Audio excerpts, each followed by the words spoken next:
stakeholders in a child's life need to be accountable. The parent needs to be accountable. The school, when we have them in our care during the day, we need to be accountable. And you just hand this device to a child and you expect them to know from day one how to use it. That mobile phone needs to be a discussion. Mum and dads need to know what's on the phone. Mum and dad have every right to take the phone from the child. I know it's a very difficult process sometimes. There could be tantrums, tears, all those sorts of things. But you have the right, because you're generally paying for the phone. It's like putting a loaded gun in a child's hand and then being surprised when they shoot somebody with it.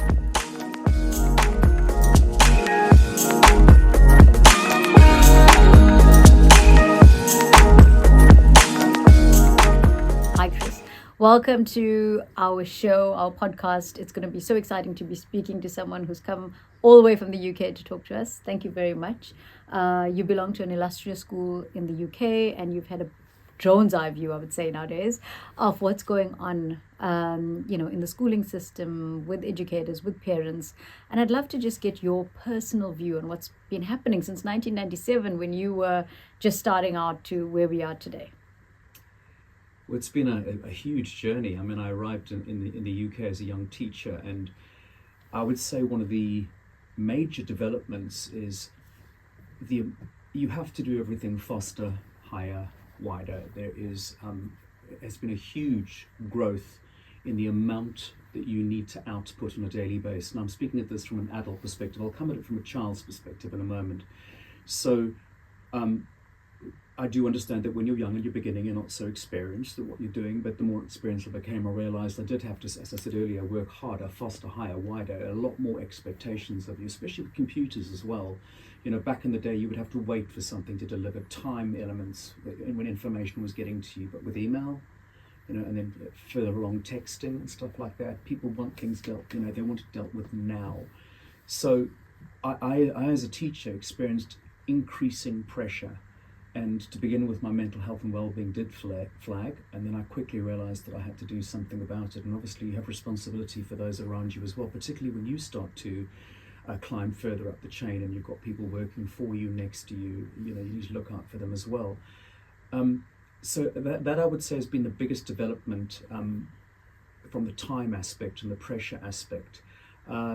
I also would need to add as well, with the internet, the amount of information that you need to hold in your head. It's moving more to a, rather than holding all that information in your head, where do you find that information? Because it's impossible, with the internet providing that much information. Where would you store it all? So it's where to find the information, how to be clever in finding it. So that's from the adult perspective.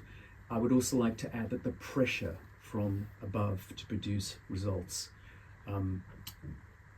Educators will always remain, have a moral imperative, and will teach because teaching is good, education is good, but the results, you need to produce the results. You ranked on league tables all the time, or rated rather than ranked, and at the end of the year you are called in and you're held account to the number of children in your class. Data is incredibly detailed in the schools now. They'll talk about your results when you were 11 years old, when you came into a secondary school. They'll have formulas, trajectories to where you need to be at year 12, 13, 14, and the kid needs to stay on that trajectory or exceed it. You're asked to exceed it. And at the end of the educational journey, if that child has not hit their target grades or exceeded them, there's accountability. Why didn't you do it? Now that's from an adult perspective. Come from a child's perspective, there are some similarities as well, as they also have the time element and the pressures as well in producing stuff. Having to get their head around the internet, that's also been incredibly difficult. Pressure on them to achieve. I mean, there's far more pressure on young people now to achieve in schools than when I was there. And obviously with the realizing as adults that they're experiencing this, it's our job to talk to them about mental health, why it's so important, how physical health connects with mental health, and how to navigate this incredibly stressful territory, because they too have to produce those results. Getting into university is exceptionally competitive now. Not just get into a university, but go to a Russell Group university or an Ivy League university in America. those sorts of pressures. And then let's not get started on navigating all of this with the advent of social media, mobile phones, which just adds another whole other layer of difficulty for the current generation. So, Chris, you know, that view shows us that there's a severe amount of pressure being placed on every different group of all the different groups of people that are actually dealing with children, right? And children themselves. So the teacher, the parent, who now has to obviously deal with this. We've seen the increase of bullying, anxiety, ADHD, depression, and we are seeing it more and more and more. And it's not country specific, it's not culture specific, it's not age specific. What do you think is going on? You did mention social media just at the end of your conversation just now, answering the question around the pressures that teachers are facing. What do you think this mental health crisis is actually about? I think it's not just one or two factors. It's multifaceted. Everything from intergenerational differences that our children are experiencing. You've got, I was looking at rents this week and how much rent is compared to your monthly salary, and the arrows going in opposite directions. The fact that you're spending vast amounts of your salary having to actually just pay your rent, that's from an adult perspective. The toxicity on social media is another thing, having to navigate that, living your life in not just in the public eye, but it can go viral. It can absolutely destroy your reputation. The children live in absolute fear of that. I think there are other things as well in terms of adults with wage differences. People working for peanuts, having to survive on their day-to-day basis. Going back to the social media, unregulated social media environments. I think internet companies are not being responsible about what's been going on. I think it's largely been due to how much money, it largely boils down to how much money can we make out of this rather than what's the responsible thing to do. And so, as I say, it's multifaceted. I could probably come up with about 4 or 5 other things, but I'll leave it there for the moment. And when you look at specifically anxiety and ADHD and depression within school children right now, do you think there's a difference in behavior from when you obviously started teaching in 1997 to now? The behavior of the children, has it changed? That's an interesting question because it's twofold for me. One is the behavior of the children, and then the mental health issues that we're encountering. Yes. We are encountering different behavior patterns from students. Let me start first of all with things like increased school refusal, just refusing to attend school. We've had a huge increase in that. We've had an increase in students who battle to walk through the front door of the school. They're shaking so uncontrollably, been unable to sit in the classroom. If they do need to sit in the classroom, have to sit near the door with the door open, have access to kind of not an escape route, but not have students all the way around them. Bullying is a huge thing. Yeah, I think the internet provides a wonderfully anonymous forum for young people to do and say, to say and print and type terrible things about each other. And the anonymity, I think, empowers people. And we do know from research that people will be far more likely to say something nasty or vicious online than they would face to face. So I think that's the behaviors that we're seeing, an increase in that. And obviously the behavior, once you're in a position that you are being bullied, tearful students, students coming forward and using the language of suicidal ideation. We have software at school which tracks every single safeguarding issue that we come across, and we label it. It comes in, it's reported, it's triaged, and we give it a label. And we can see on a termly basis, because we do 3 major reports a year on our student body. We can see what's the top issue, what issues have moved to 2nd or 3rd or 4th, and at the moment it's suicidal ideation, low mood, feeling awful about themselves, feelings that they've got no control over their lives, Would anybody notice if I wasn't around? I'm hated. I don't belong. And it's sort of the things that we experienced when we were younger at school. But as I say, social media and the internet has magnified it to such a huge, perspective that it's almost, as far as they're concerned, sometimes uncontrollable. And that's when the suicidal ideation comes in. Now, that's not to say that every child who mentions, the word suicide or writes it down is going to kill themselves. We would sort of divide it into stage 1, 2, and 3. Those that are thinking about it, those that are actually researching how they would do it. And then stage 3 would be, if you had the opportunity right now, would you end your life? And most teenagers at some stage in their life have said, "Oh, I wish I was dead," or something like that. I mean, I know when I was young I was quite silly about using that language, but a lot more students kind of saying, "I'm 1.5, stage 2, I'm actually researching how I'm going to do it," and stuff like that. And that's worrying. It's completely worrying. I keep thinking back to when I was young, because you just mentioned that when we were young, did we encounter some of these things? And I think we did, but the magnification of this social media, the internet, and everybody talking about it, I think is making it even more blown up, in front of us, and we are constantly looking at it, listening to people, whose kids have done something like this. What is the role that parents play today in this sort of atmosphere that kids are killing themselves? I'd like to go back to something that I said at the beginning of the podcast. One of the things I felt quite guilty about at the time was I spoke very clearly from a teacher's perspective, how things have changed over time, from a child's perspective. But one thing I didn't do, and I apologize, which I should have, is let's not forget it's a triangle. Their parents involved, and they also have pressures put on them. So let's start first of all from a generous perspective. Parents are living in the same world we're living in, this kind of neoliberal environment where everything's, you're a commodity, and you've got to, everything's to do with how much money can you make, and you're a thing. They also are at work, having to work harder, foster wider, higher, accountability. So parents are under pressure, and then they're having to bring up children, and they're having to be a good parent. And there's the guilt of, I'm working very, very long hours, and I'm not at home, and am I bringing up my child the way I should? And I do believe it is a parent's, it's a parental responsibility. When you decide to have a child, you need to take on that child's physical and mental health.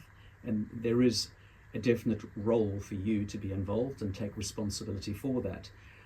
Not all parents, but some parents are not taking on the mantle of that responsibility, and sometimes find that it becomes the school's responsibility to sort it out. And we do have phenomenal resources within schools to deal with this, and I can talk about that in a moment, and certainly in terms of solutions to the situation. So a little bit of offloading onto schools. What are you doing about it? My child's having a really hard time on social media. How are you going to solve it? What counselling are you going to give? That sort of thing. So all parents do need to step up. You have a child, it's your responsibility. Yeah. So do we think, from your experience, do you think that there's a little bit of helplessness around parents not having control? Because one is, I'm under this pressure, let me just give my child an iPad while we're at home, so I can continue doing my work or working remotely. Or is it something bigger than that? I think there is an element of helplessness from two aspects. First of all, as I said before, parents are leading very difficult, hard, stressful lives. So that's a huge stress for them, having to find time for their children and find time for themselves and their own mental health and well-being. But then also there's the lack of resources, or not knowing where to find the resources. Just so you are, like many of the parents I deal with, are very responsible about that, and they do genuinely want to do the right thing. When it comes to physical health, we're pretty good, aren't we? We know, you go to a heart surgeon for this, and you go to the podiatrist for this. But when it comes to mental health, people don't exactly know where to go, and I think that's one of the things that governments and all institutions on a public and private level need to be looking at, is providing mental health support for parents. So it's the information, the understanding and the data and the science behind it, why it is so important to look after it, and how you actually, the strategies to cope. But that opens a whole new can of worms, and that how many parents have the time to sit and go through the internet and research all of these things? And sometimes you go onto a link which opens another link which opens another. It would be wonderful if we had this responsible, I know this is pie in the sky thinking, but this responsible organisation or government that would put it all in one place, that it was reliable, you could go to, you could use it, and you could trust it. I think then parents would feel a lot more empowered to be dealing with their child. And I think because one of the human aspects is when you feel out of control and you don't know what you're looking for, where to find it, how to sift it, what's reliable, is you think, well, I'm not going to do it at all. I'm going to step away from this, or I'll get to it next week. And I think that'll be an issue as well. And I think it is becoming an issue because we've just heard about the first story in America where parents were actually jailed for their son committing a murder in schools, where you shut up a class. So parents are actually becoming liable, but not necessarily able to control what's going on. So, Chris, what type of controls are there available for parents to get involved today that you're seeing? I think, first of all, to speak to what you said about accountability, I think all stakeholders in a child's life need to be accountable. The parent needs to be accountable. The school, and we have them in our care during the day, we need to be accountable. And you asked me to speak to what a parent can do. A parent needs to educate themselves. We're living in this modern world. We're living with the internet. We're living with social media. You cannot make it go away. It's not the children's fault. We need to establish that from the very beginning. It's not the child's fault. We are the adults. To understand how it all works, to get yourself involved. If there's a language issue, to get an interpreter. To go and do our school offers parent classes where you can come in and you can actually learn about mobile phones, the internet, how they all work, what the problems and the issues are. So first of all, the knowledge and the skills to be able to understand how your children are using the internet and the problems inherent with using the internet. There are some very, very practical steps. For instance, children largely live on their phones now 24/7, and you may laugh when I say 24/7, but I've just dealt with a case recently with the police and social workers where they spent almost 5 weeks going through this girl's mobile phone, and I kept saying to them, well, surely you, and they said, you need to see how many text messages this young lady has sent. And she's 24/7, even during school, under the desk and stuff like that. That's how long it took to go through, because she's on her phone all day, every day. I know from filtering and monitoring we do in schools, I can see some children on the internet 2, 3, 4, 5 a.m. in the morning. So practical steps. If the child is under 18, that mobile phone needs to be a discussion. Mum and dads need to know what's on the phone. Mum and dad have every right to take the phone from the child. I know it's a very difficult process sometimes. There could be tantrums, tears, all those sorts of things. But you have the right, because you're generally paying for the phone, to know what's on that phone. And the child, there needs to be almost, well, there are contracts on the internet between child and adult, which you can rely on. There need to be rules and regulations. You wake up in the morning, great. When you're having your tea or breakfast, you have a look at your phone. Then you look at your phone when you finish school for an hour. Then you go and you do your homework. You hand your phone in when you're doing your homework. You don't have it next to you. And then maybe an hour before you go to bed. Regulate the use so the children aren't on it all of the time. So we've done the checking, we've done the timing, and there are all sorts of other things as well. There are apps now as well which you can have. And again, you own the phone, you're the parent, you bought it, where you can actually see who your child's talking to, how long they're spending on the phone, what they're looking at. A lot more, you can have a lot more control over what your child is doing on the internet at the moment. So, we talk about children using their phones, and you spoke about anxiety earlier. It's quite interesting, though, that we are the people that actually got them hooked on it during COVID, where, everyone was at home working remotely, but then we put our kids on the phones to keep them there, and now we want to take them away. Have you seen this anxiety now play out? You said, in school, where you said, we want to sit closer to the door and we can't enter. What have you been using as some of the coping mechanisms for some of these children who are coming in this anxious? When you asked that question, you prodded something in my mind which I'd like to start with. When we're little babies growing up in the sandpit, we learn that if you take someone's truck in the sandpit, they're going to hit you over the head with the truck, and you don't take the truck. We learn to socialize, and we grow up, and it's a gradual process. You think we are handing phones to children at the age of, say, 11, 12. And let's not forget, you need to be 13 to be on a mobile phone. And a lot of students are 8, 9, 10, 11. They shouldn't be on mobile phones. And you just hand this device to a child and you expect them to know from day one how to use it. There's no lesson, there's no teaching, there's no socialization. Of course it's going to go wrong. It's almost in many ways, not to be dramatic, but it's like putting a loaded gun in a child's hand and then being surprised when they shoot somebody with it. Yeah, most of the problems I deal with are students 11, 12, 13, 14. When they get to the 15, 16, they become a little bit more adept at using that social media. But to go back to the second part of your question, students, this anxiety, the coping mechanisms, I think because now we're looking at solutions, aren't we? I think it's really important. Obviously, home has its ability to control the situation. We went over that before, but in schools, that students have incredible e-safety lessons. It needs to be a robust curriculum that really deals with modern day problems. Another issue for our students is, who's the information coming from? If it's coming from a teacher or a parent, the students are less likely to listen to it.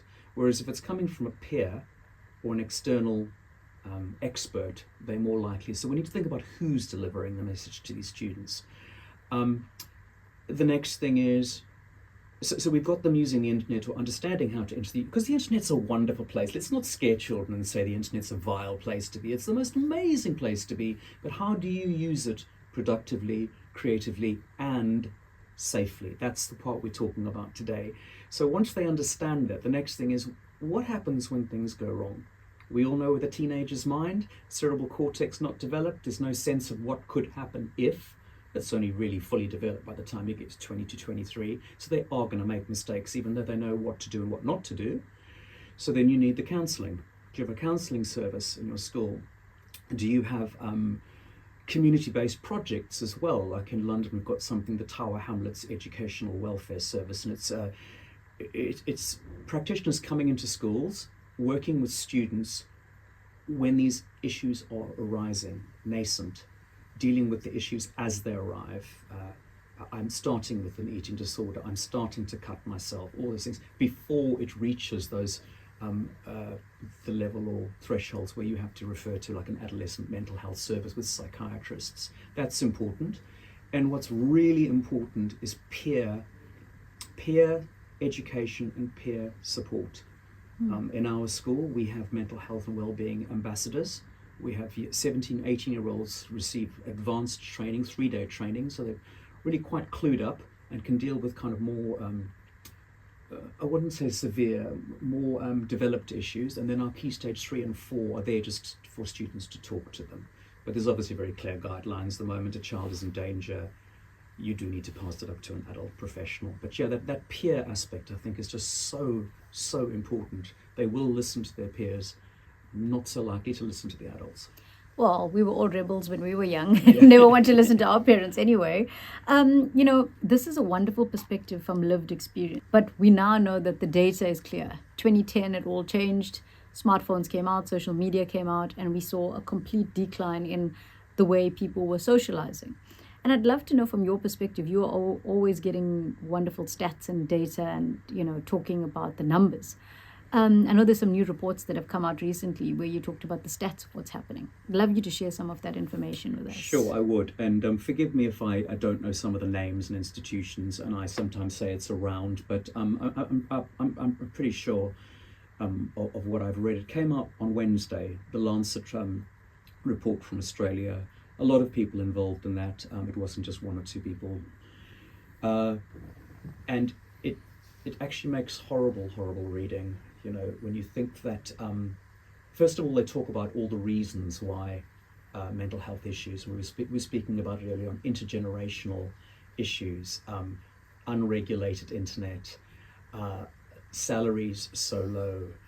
How about the environmental horrors? Our children are facing this constant diet of what's happening to the world. That fills them with an enormous amount of fear. Adverse childhood experiences, ACEs, divorce, alcoholism, drug use by parents sometimes. There are all sorts of ACEs in children's lives, adverse childhood experiences, and the more you have, the more likely you are to suffer, or develop mental health issues. In terms of proportion of teenage mental health issues, in terms of health issues for teenagers, about 45% of health issues are attached to mental health, and yet international budgets are allocated 2%. If it's 45%, why only 2% money? If this was cancer or this was diabetes or something, governments would be all over it ages ago.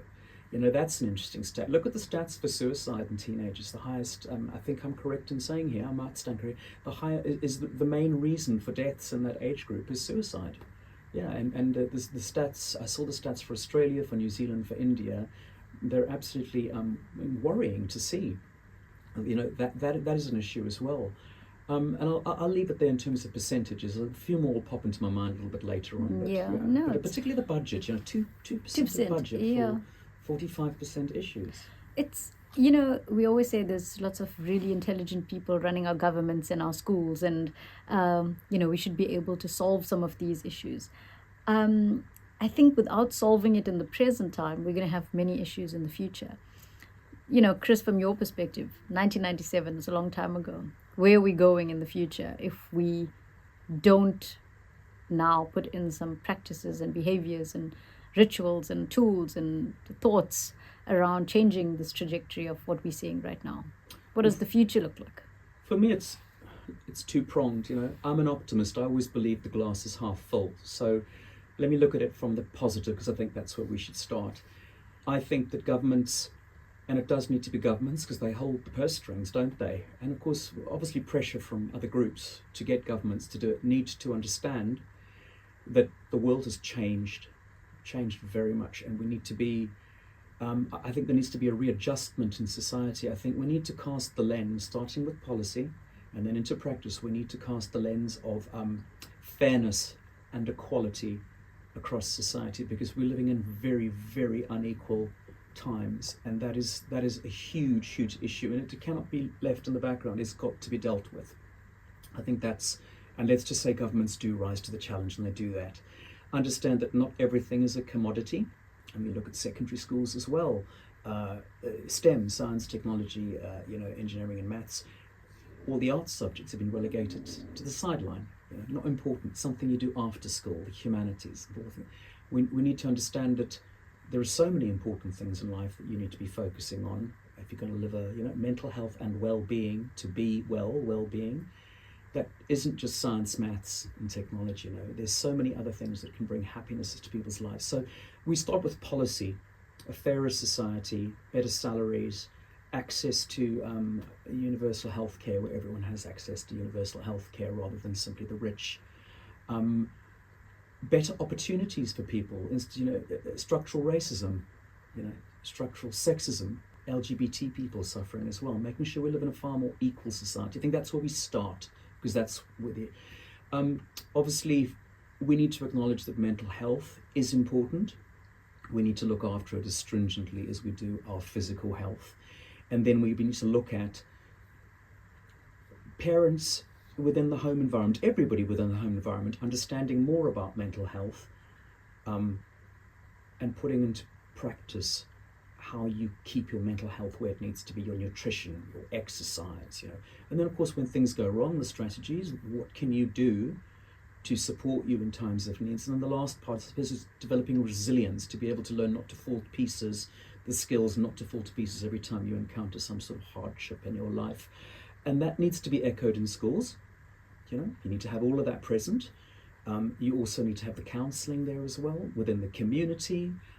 We'll also know with the whole neoliberal thing and the focus on the individual being a commodity, all sorts of social support systems are being eradicated, defunded, not funded at all. That needs to come back, You can't have people wandering around the streets who've got severe mental health and well-being issues. That's our responsibility as responsible citizens. We need to be looking after those people. So it's a kind of a 360 in society, that we all understand the importance of mental health. What is mental health? How does mental health contribute to well-being? to being well, because if your mental health's in a good place, you're going to suck the marrow out of life, aren't you? You're going to want to hang out with your friends. You're going to want to go to dinner. You're going to want to learn a new language. You're going to want to be a good parent. You're going to be smiling. You're going to want to exercise. If your mental health dips, all of those wonderful things, being well, well-being, start to dip as well. So yeah, we all take it seriously. We understand there are problems, and we understand on a huge level that social media and smartphones are responsible for a lot of what we're experiencing at the moment. You mentioned those stats earlier on. From the moment the social media started, there was a huge spike in mental health issues, cutting, suicidal ideation, and then again the huge spike when smartphones were put in our hands, because you can't ignore the data. You cannot ignore the data, and governments need to be understanding that is a real issue, and also talking to these huge companies like Elon Musk, ask them to just be not be a little bit more responsible, to be responsible, to actually hold them accountable, if necessary, arrest them. If they use it irresponsibly. I think, Chris, our next podcast is going to be how do we get to those billionaire tech companies, and how do we really, really hold them responsible going forward. And also, just in terms of the other aspect, I've given you the positive because I want to. The negative, I suppose, I could answer that quite quickly, is the antithesis. We don't acknowledge it, and things just get worse. Children don't speak to the adult generation. Society falls to pieces. It becomes a very, very, very difficult place to live. And also those very ugly, powerful corporations gain more and more control in our world, and we eventually almost have them as our governments rather than democracies. That would be the dark side of the conversation. And I think this is where we're at, with what we're talking about, is there's a way that we can figure this out, but we're going to have to be the ones that put in the work, that take responsibility. Parents going back to the discipline of being the guardian, not the friend, being the ones who help with control and decision making. And I think, as a teacher, you've done such a phenomenal job to shed light from your perspective and the school's perspective and the kids' perspective, that you've given us such a wonderful view. I'd love to thank you for joining us, on your holiday out here in South Africa. It's a pleasure. And when you do what I do, you are, metaphorically speaking, at the chalk face. You get to watch the teenagers, and you can see the changes over a period of 10, 15, 20 years. You get to witness it firsthand. You don't need a scientist to show it to you or tell it to you. You see it and you hear it. Thank you so much, Chris. My pleasure. Thanks for having me. Pleasure.